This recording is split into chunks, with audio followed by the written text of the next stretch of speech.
Assalamualaikum warahmatullahi wabarakatuh. Kami dari kelompok 5 ingin membahas tentang kasus Audrey. Nama saya Susabeda Susanto. Dan saya Sandy Johnson. Dan saya Davida Vanyastuti. Dan teman kami yang berada di belakang layar ada Dea Nanda dan Yudi Tabita. Teori komunikasi adalah satu pandangan dan strategi yang akan membentuk alat dan rangka kerja untuk suatu perkara yang hendak dilaksanakan. Dalam proses komunikasi, teori akan membina bentuk kaidah komunikasi yang hendak dibuat. Melalui penulisan ini, penjelasan tentang beberapa teori dasar komunikasi masa akan dibuat. Saya akan menjelaskan tentang latar belakang bullying. Bullying adalah tindakan penggunaan kekuasaan untuk menyakiti seseorang atau beberapa kelompok, baik menyakiti secara verbal, fisik, maupun psikologis, sehingga korban akan merasa tertekan, trauma, dan tidak berdaya. Selain itu, bullying juga tidak mengenal gender maupun batasan usia, dan tidak mengenal tempat ataupun waktu. Kali ini saya akan menjelaskan tentang teori agenda setting. Agenda setting menurut McCombs dan Shaw adalah mass media have the ability to transfer to list of item and their news agenda to public agenda.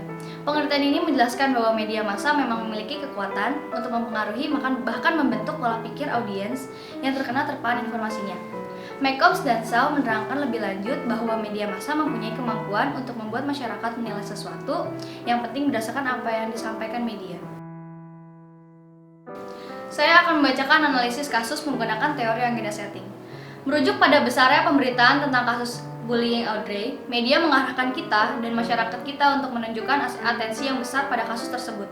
Bahkan kasus ini menjadi kasus nasional dengan ramainya tagar atau pagar Justice for Audrey. Saya akan menjelaskan teori peluru atau jarum hipodemik. Teori jarum hipodemik atau dikenal juga dengan sebutan teori peluru merupakan salah satu teori komunikasi massa, khususnya teori efek media massa, yang digagas oleh Harold Laswell pada tahun 1920 ketika menulis sebuah buku propaganda teknik semasa Perang Dunia.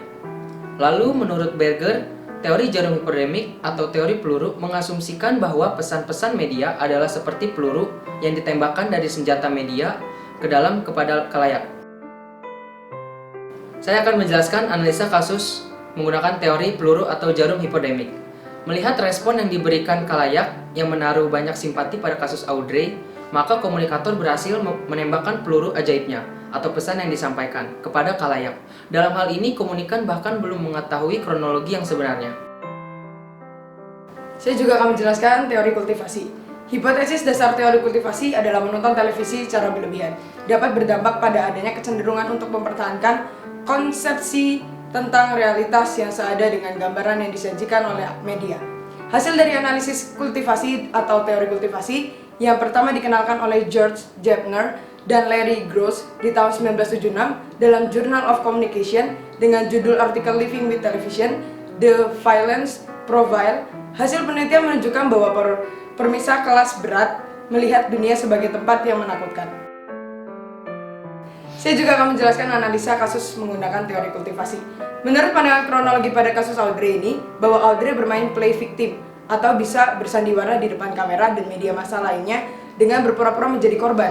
Dapat diketahui juga sebelumnya bahwa di sini ada dendam pribadi juga yang dibawa oleh Audrey. Oke, saya akan menjelaskan kesimpulan dari kasus bullying Audrey. Terlepas dari siapa yang salah, Audrey atau para kakak kelas Audrey terkait dengan bullying menggunakan kekerasan fisik dan secara mental. Walaupun awalnya media dan warga Indonesia sangat memojokkan kakak kelas Audrey, perihal mereka sangat dinilai sangat bersalah karena mereka telah melakukan bullying secara ramai-ramai atau disebut juga keroyokan. Pada akhirnya ternyata Audrey juga dinilai bersalah karena Audrey dinilai menceritakan secara berlebih-lebihan. Jadi warga Indonesia dan media massa secara langsung menindaklanjuti para kakak kelas Audrey. Padahal kita menilai cerita hanya dari satu sisi Audrey saja, entah itu cerita benar atau hanya untuk play victim. Semua dinilai bersalah dalam akhir kasus ini. Seharusnya, kita sebagai peran media massa dan audiens yang baik seharusnya tidak bisa langsung percaya dari salah satu sisi saja. Kita harus memberi kesempatan juga kepada kedua belah pihak agar tidak mengalami miscommunication dalam kasus yang dinilai sangat besar ini. Bahkan sampai banyak artis pun ikut andil dan membantu dalam kasus Audrey ini. Pada akhirnya semua dirugikan oleh Audrey perihal masalah play victim ini. Berikut adalah saran dari kasus Audrey. Bukan hanya itu, melalui pembahasan tentang bullying, diharapkan bagi pembaca khususnya para remaja untuk tidak ada lagi pembulian yang selanjutnya kepada siapapun. Karena dampak yang ditimbulkan akibat dibully sangat buruk bagi siapapun khususnya anak-anak dan para remaja. Sekian dari kelompok kami, kurang lebihnya mohon dimaafkan. Atas perhatiannya kami ucapkan Terima kasih. wassalamualaikum warahmatullahi wabarakatuh.